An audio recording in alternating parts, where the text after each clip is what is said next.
തിരുവനന്തപുരം കോർപ്പറേഷനിൽ ചരിത്രത്തിലാദ്യമായി 43 വർഷങ്ങൾക്ക് ശേഷം BJP അധികാരത്തിൽ വരുന്നു. 50 സീറ്റ് പിടിച്ചിട്ടുണ്ട്. പക്ഷേ ഒരു ടെക്നിക്കൽ ഹിച്ച് ഉള്ളത് 51 സീറ്റ് വേണം. അപ്പോൾ ഒരു സീറ്റ് ആര് എന്നുള്ളൊരു ചോദ്യമുണ്ട്. അത് പൗണ്ട് കടവിൽ നിന്ന് ജയിച്ചിട്ടുള്ള സുധീഷ് കുമാറാണോ അതോ കണ്ണമ്പുള്ളിയിൽ ജയിച്ചിട്ടുള്ള രാധാകൃഷ്ണനാണോ? രണ്ടുപേരും രാധാകൃഷ്ണനെ സംബന്ധിച്ച് പാർട്ടിയൊന്നും ഇല്ലായിരുന്നു. അദ്ദേഹം പ്രസ് ക്ലബ്ബുമായിട്ടൊക്കെ ബന്ധപ്പെടുന്നത്. മറ്റേ അദ്ദേഹം കോൺഗ്രസിന്റെ ഒരു വിമതനായിട്ടാണ് നിന്നത്. പക്ഷെ അദ്ദേഹം രണ്ടുപേരും പറയുന്നത് ഞങ്ങൾ കക്ഷി രാഷ്ട്രീയത്തിന് അതീതമായിട്ടാണ് ജയിച്ചത്, അതുകൊണ്ട് ജയിപ്പിച്ച ജനങ്ങളുമായിട്ട് അഭിപ്രായം പറഞ്ഞുകൊണ്ട് മാത്രമേ ഞങ്ങൾ ഇതിൽ നിൽക്കുകയുള്ളൂ എന്നൊക്കെ പറഞ്ഞ് രണ്ടുപേരും ഉരുണ്ട് നിൽക്കുകയാണ്. രണ്ടുപേരും വരെ മനസ്സ് തുറന്നിട്ടില്ല.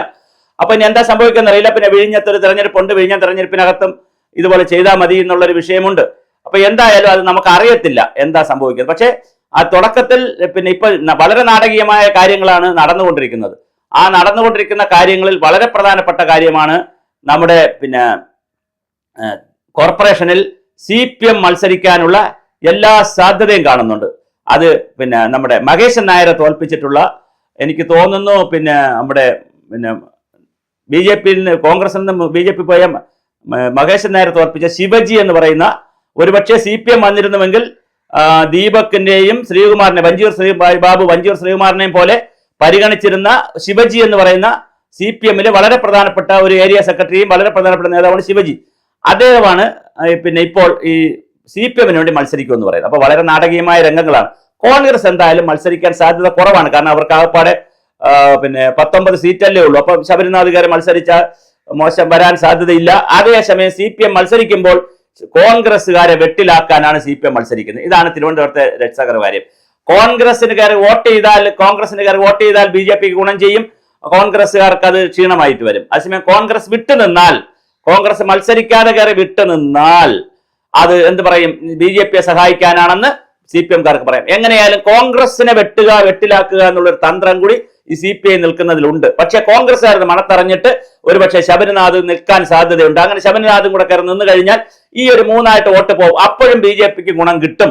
അതൊരു ഗുണമുണ്ട്. അപ്പൊ എന്തായാലും വളരെ രസകരമാണ് കോർപ്പറേഷന്റെ അവസ്ഥ. 51 ഉണ്ടായിരുന്നെങ്കിൽ വേറെ ഒരു പ്രശ്നവുമില്ല, മത്സരിച്ചിട്ട് കാര്യമില്ല, മത്സരം തന്നെ ഉണ്ടാവൂല.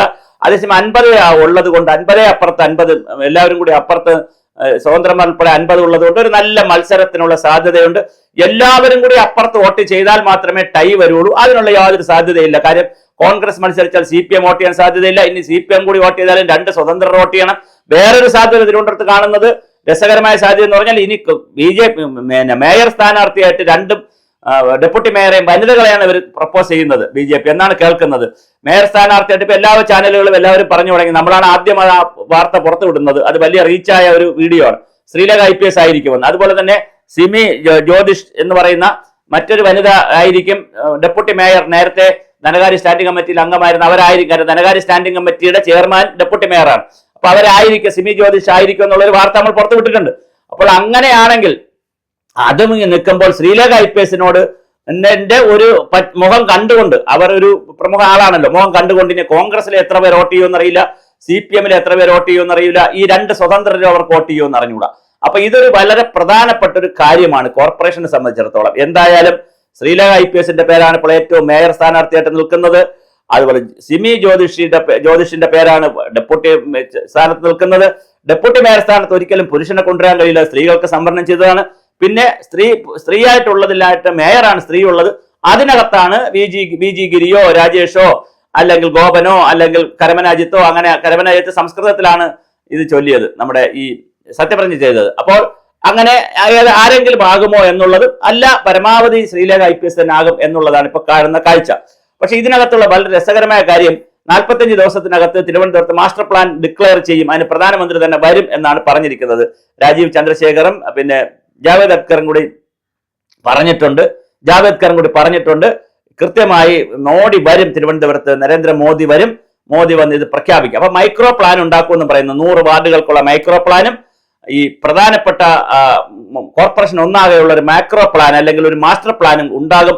അതായിരിക്കും 5 വർഷം നടപ്പിലാക്കുക എന്ന് പറയുന്നു. അപ്പൊ എന്തായാലും നിരവധി നിർദ്ദേശങ്ങൾ ഞങ്ങളും സ്വീകരിച്ചിട്ടുണ്ട്. ഞങ്ങളുടെ സുഭാഷിതം ചാനലിൽ ഇന്നലെ ആളുകൾ നിർദ്ദേശങ്ങൾ അയക്കണമെന്ന് പറഞ്ഞതിന്റെ ഭാഗമായി ഒരുപാട് ആളുകൾ ബോംബെയിൽ നിന്നും മദ്രാസിൽ നിന്നും തിരുവനന്തപുരത്തു നിന്നൊക്കെ ഒരുപാട് ആളുകൾ ഞങ്ങളുടെ മൊബൈൽ നമ്പറിൽ വിളിക്കുകയും നിർദ്ദേശങ്ങൾ തരികയൊക്കെ ചെയ്തിട്ടുണ്ട്. ഞങ്ങൾ എന്തായാലും ഈ മാസ്റ്റർ പ്ലാനും ഒക്കെ പ്രിപ്പയർ ചെയ്ത് ഇറങ്ങിയതിനു ശേഷം അതിന്റെ കോപ്പി കിട്ടുകയാണെങ്കിൽ അതുകൂടി വെച്ചുകൊണ്ട് അതിൽ പറയാത്ത 10-100 കാര്യങ്ങളുണ്ട്. 100 എന്നല്ല, കുറേയധികം കാര്യങ്ങൾ ഓരോ മേഖലയ്ക്കും കൊടുക്കണമെന്നാണ് വിചാരിക്കുന്നത്. അപ്പൊ അതിൽ പറഞ്ഞിരിക്കുന്ന കാര്യം നമ്മൾ എടുത്ത് എഴുതി കൊടുത്തിട്ട് കാര്യമില്ലല്ലോ. അപ്പൊ അതും കൂടി ഇറങ്ങിയിട്ടായിരിക്കും നമ്മൾ കുറച്ചൊരു സമയം എടുത്തിട്ടായിരിക്കും കൊടുക്കുന്നത്. അപ്പൊ എന്തായാലും അതുവരെ നിങ്ങൾക്ക് നിർദ്ദേശങ്ങൾ നൽകാം. തിരുവനന്തപുരത്ത് വളരെ നാടകീയമായ രംഗങ്ങളാണ് കോർപ്പറേഷനിൽ സംഭവിക്കാൻ പോകുന്നത്. CPM ആണ് ഈ ഗെയിം പ്ലാൻ തയ്യാറാക്കിയിരിക്കുന്നത്. CPMന്റെ ശിവജി കയറി മത്സരിക്കുമ്പോൾ ശിവജിക്ക് വോട്ട് കോൺഗ്രസ് ചെയ്താൽ കോൺഗ്രസ് പെടും. കാരണം BJP അതിനകത്ത് കുറ്റം പറയും. അതേസമയം കോൺഗ്രസ് ചെയ്യാതിരുന്നാൽ CPMകാർ കുറ്റം പറയും. കണ്ടോ ഇതാ BJP സഹായിച്ചത് പറയും. അപ്പോൾ ചാടിയാലും ചാടിയില്ലെങ്കിലും കുഴപ്പം വരാൻ പോണത് കോൺഗ്രസിനാണ്. ഇത് മനസ്സിലാക്കി കോൺഗ്രസ് പ്ലേ നടത്താനുള്ള എല്ലാ സാധ്യതയുമുണ്ട്. അങ്ങനെയാണെങ്കിൽ 3 സ്ഥാനാർത്ഥികൾ വരാനുള്ള സാധ്യതയാണ്. അവരവർക്കുള്ള വോട്ട് പിടിക്കുന്നു. 19 ഇപ്പൊ കോൺഗ്രസിന്റെ സ്ഥാനാർത്ഥി നിന്നാൽ പിന്നെ 19 പേര് മാറി ചെയ്യാൻ സാധ്യതയില്ല. അപ്പൊ അങ്ങനെയാണെങ്കിൽ അവർ 19 പേര് ഇപ്പുറത്ത് 28 പേരെന്ന് പറയുന്നത് 29 പേരെന്ന് പറയുന്നത് ഇപ്പുറത്ത് 2 സ്വതന്ത്രർ ആർക്കോട്ട് എന്നുള്ളത് വേറൊരു കഥ. അപ്പൊ ഇങ്ങനെ പോകാൻ സാധ്യതയുണ്ട്. അപ്പൊ ഇതാണ് തിരുവനന്തപുരം കോർപ്പറേഷന്റെ ലേറ്റസ്റ്റ് ആയിട്ടുണ്ട് പൊളിറ്റിക്കൽ അനാലിസിസ് നടക്കുന്നത്. യഥാർത്ഥത്തിൽ 51 സീറ്റ് ഉണ്ടായിരുന്നെങ്കിൽ BJP അങ്ങ് നിൽക്കും, വേറെ ആരുമില്ല. അവർ പാർലമെന്ററി ബോർഡ് കൂടും, അവരാരെയാണ് തെരഞ്ഞെടുക്കുന്നത് അത് കത്ത് കൊടുക്കും, കളക്ടർക്ക് കത്ത് കൊടുക്കും, ഭരണാധികാരിക്ക് കത്ത് കൊടുത്തു കഴിഞ്ഞാൽ സ്വാഭാവികമായിട്ട് അവരുടെ സത്യപ്രതിജ്ഞ 26 നടക്കും. പക്ഷെ ഇത് 26 മത്സരമാണ് വരുന്നതെങ്കിൽ ഞാൻ ഈ പറഞ്ഞതുപോലെ ഒന്നിലധികം സ്ഥാനാർത്ഥികൾ വരികയാണെങ്കിൽ മത്സരമുണ്ടാകും. ആ മത്സരം എന്ന് പറഞ്ഞ ശിവജി മത്സരിക്കുമെന്ന് പറയുന്ന സാഹചര്യത്തിൽ ശിവജി മത്സരിക്കുന്നത് ഒരു കാരണവശാലും BJPയെ തോൽപ്പിക്കാനല്ല, കോൺഗ്രസിനെ വെട്ടിലാക്കാനാണ്. ഇത് മനസ്സിലാക്കി കോൺഗ്രസ് പ്രവർത്തിക്കും എന്നുള്ളതാണ് CPM മനസ്സിലാക്കേണ്ട രാഷ്ട്രീയം. കാരണം രാഷ്ട്രീയം എന്ന് പറയുന്നത് അങ്ങോട്ട് വെട്ടുമ്പോൾ ഇങ്ങോട്ട് വെട്ടും, ഇങ്ങോട്ട് വെട്ടുമ്പോൾ വീണ്ടും അങ്ങോട്ട് വെട്ടും, ഇങ്ങനെ വെട്ടി പോകുന്ന ഒരു മേഖലയാണ് ഈ രാഷ്ട്രീയം എന്ന് പറയുന്നത്. അപ്പൊ തീർച്ചയായിട്ടും വളരെ ഗൗരവതരമായ രീതിയിലുള്ള പരസ്പരം വെട്ടലുകൾ നടക്കും.